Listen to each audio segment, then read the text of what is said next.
Hey, what's going on YouTube? So it's been a while since I dropped the video, maybe about 3 or 4 weeks. So what was that? The first week of the NFL season where I recapped my Broncos. But it's not even really about that right now. But we're about to talk about Vasyl Lomachenko versus Teofimo Lopez. About to recap that fight, tell you my thoughts, who I thought won, who I thought lost, do I think it was a draw,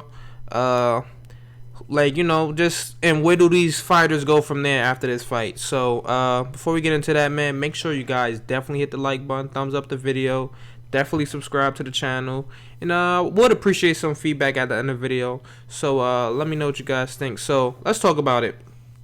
Now, this fight, I'm gonna be completely honest, I had a little bias going into it because I really didn't think size will play a factor into this fight. I really just thought Lomachenko was that good, and Teofimo was a little bit too inexperienced, and he really hasn't had that what should I say? Well, he did have a step up fight, but we really haven't seen him face any of the like when he fought Richard Comey. That fight ended in the second round, and in the first round, Richard Comey was outboxing him. So I definitely I was kind of hoping that fight, at least if he knocked him out, I wish it would have went about 8 or 9 rounds, so I could see where I can gauge him at against certain competition. So just going based off that fight and then the no names and him struggling a little bit with Nakatani.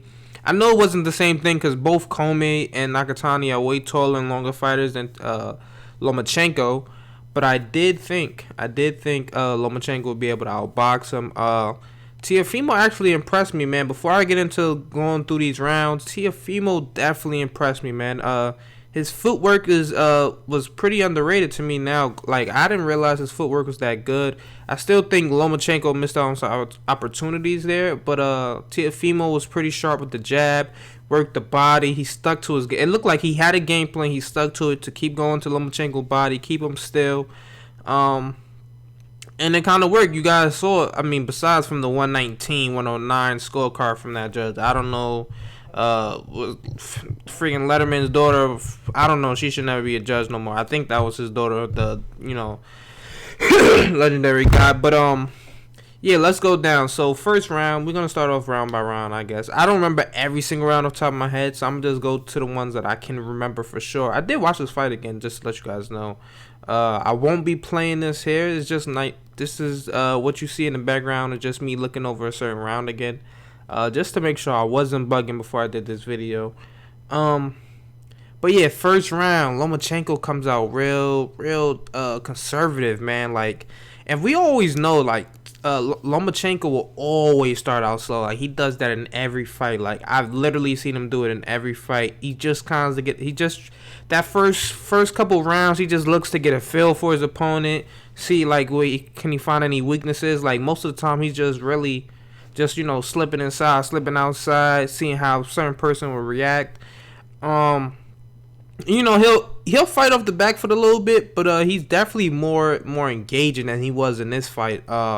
I think he kind of respected Teofimo's power way too much. Now, Teofimo did land some nice body shots, and I know that kind of helped. Okay, I definitely feel this kid's power. But I think he still respected it too much. Like, he refused to take any real chances, in the first 6 rounds, which was kind of crazy to me. Even though Teofimo has the power and he was sharp, he just took minimum amount of chances.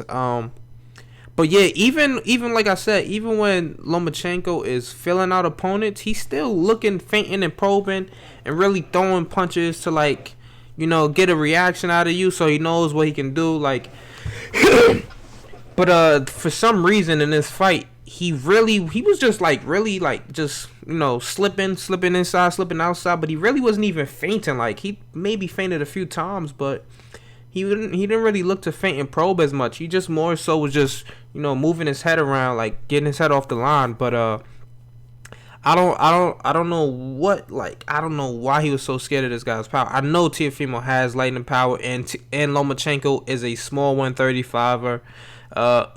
As opposed to Teofimo, who's really struggling. I'm not gonna say he's struggling, but he's probably drained himself a little bit to make 135, and he will be fighting at 140 in the next I'll say either he's going up to 140 next, or he's gonna have one more fight at 135 to probably fight Haney or something like that, and then he goes up to 140. So he really doesn't have much left here at the lightweight division. But like I said, man, Lomachenko kind of like, he was way too defensive, bro. I don't understand it. I do understand Teofimo got the reach, he got the power, but bro, you gotta at least make it look like you're trying to be active, because he literally let Teofimo dictate the pace of the fight. Like the first 5-6 rounds, Teofimo really dictated the fight. Like, so if he had at least made Teofimo think, like, yeah, I understand Teofimo got the reach and he's throwing a sharp jab, and then he's going to the body, but you gotta at least make him think, like, and part of Lomachenko's game plan, which he usually does to everybody. The only people I really haven't seen him do this to was, like, as far as changing angles often, was Luke Campbell. I guess more so because that's a southpaw on southpaw matchup, so it's really kind of hard to get that step around angle. You're gonna run right into the left hand. So then in this fight, which is Teofimo, and then when the few times that he did, he refused to throw punches. Now that's why I'm saying he was so scared of Teofimo's power. I don't know if that was his game plan, their game plan going into the fight, or if that was him just feeling the power and refused to, to take any chances. So, excuse me, let me get some water, man. Let me cover this up. Poland Springs not getting an endorsement, even though I just low-key endorsed them right now. But the few times that Lomachenko did get the step around, Teofimo either turned with him, like that's why I said Teofimo's footwork really kind of impressed me, or Lomachenko had the chance to maybe throw like a body shot, throw that left hook upstairs, if anything, and he just refused to throw it. So I was like, this guy's, he's turning down opportunities, man. Like, I don't know what kind of game plan this is, but he's definitely not going in this fight doing this.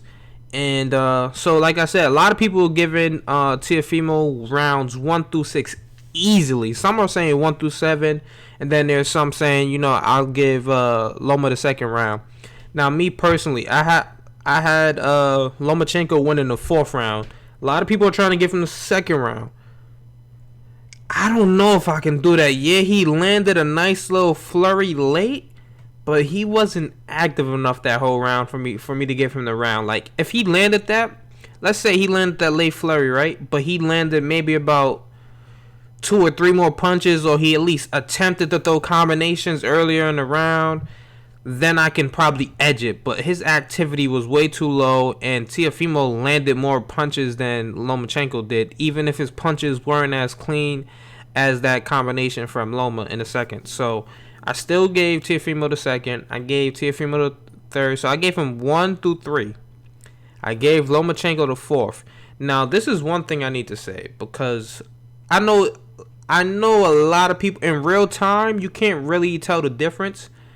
But Teofimo really didn't land as many clean punches as we think he did. I'm not even saying that even the rounds that I feel like he didn't land cleanly, he still won some of those rounds, just because of, Lomachenko refused to be active in those rounds. But a lot of punches, I slowed them down. I promise you. I went and look, I literally would go like this, go to playback speed, and put it at 0.25 to see if the punch landed. And a lot of times, they were landing on the gloves, or they was landing on Lomachenko's arms.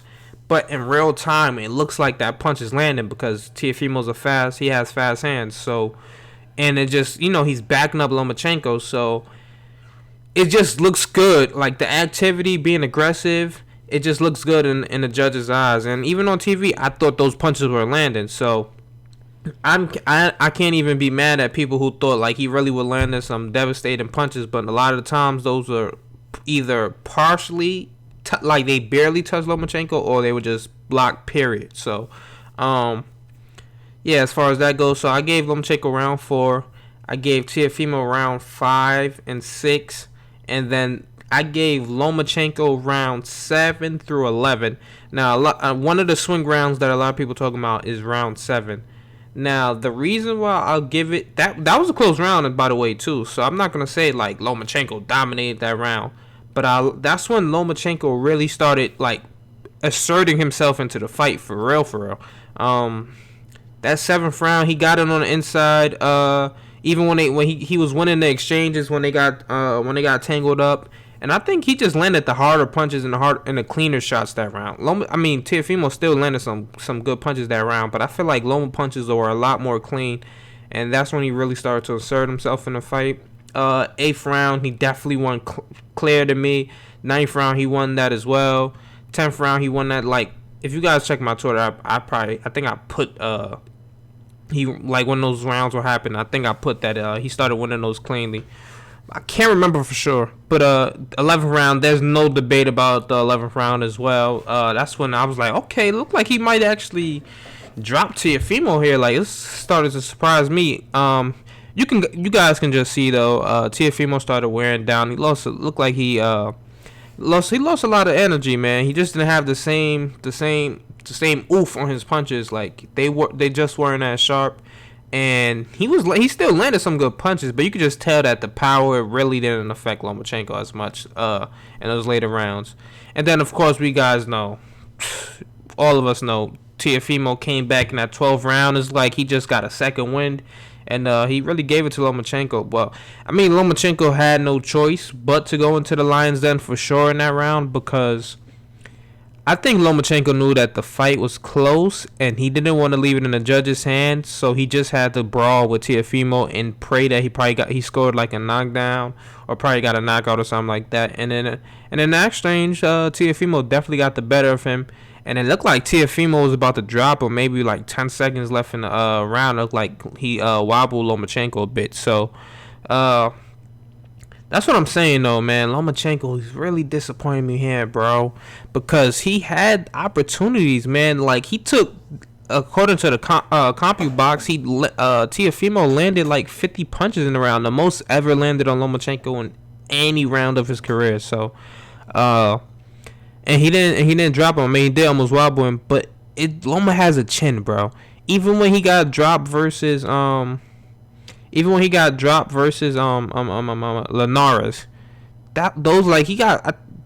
did Luke Campbell drop him as well? Oh no, Luke Campbell didn't drop him, but he almost did. But even in those situations, he came back. Like, when I'm trying to remember, did Luke Campbell drop Lomachenko?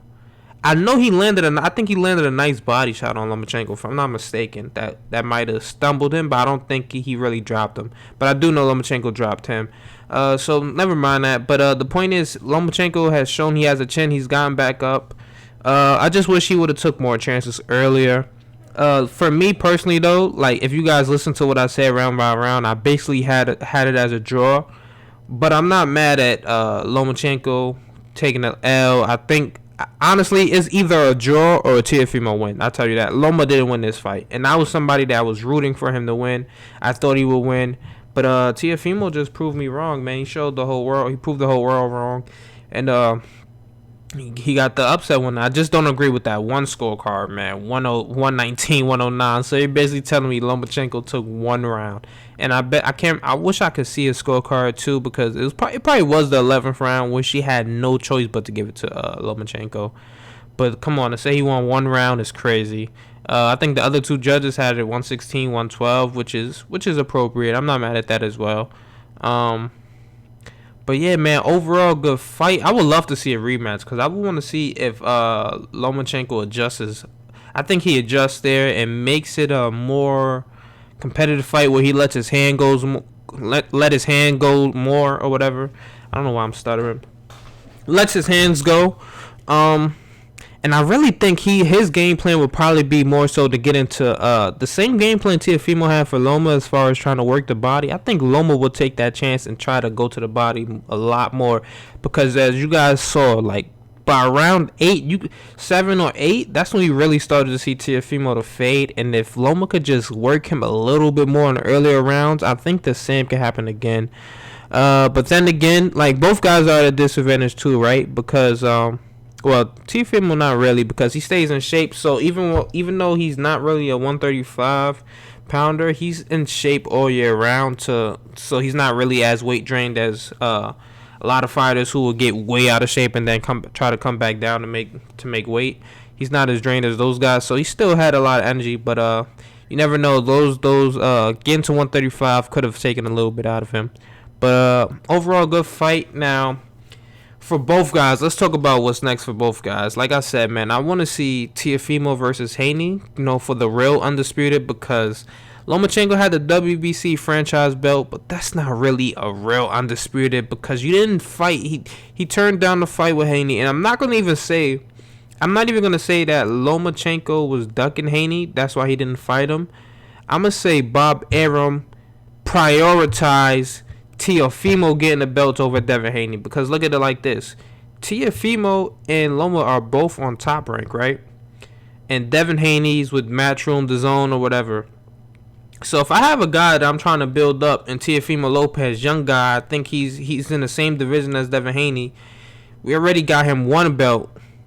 Like, we have a plan to get him one belt against Comey. We think he can take Comey out. That's a nice step up for him. We already built him up. We gave him a step up fight versus a guy with a title. He won that title at 22 years old. So now we're going to give him in a lot of people's eyes, the number one pound for pound, at least top 3 pound for pound guy, and Lomachenko. We're going to give him before we let a guy like Devin Haney, who's on DAZN, and it's not even on the same network, and we're going to have to come through, have to fight over what platform is going to be on. It's not like DAZN is a pay-per-view type of situation platform. So, this fight wasn't on pay-per-view, of course, but at the time before, this was going to happen before COVID if Lomachenko for Haney for the WBC. So, it's not. I doubt Haney would have wanted to come. I doubt they would have made Haney come to ESPN. Eddie Hearn probably wasn't going to allow that.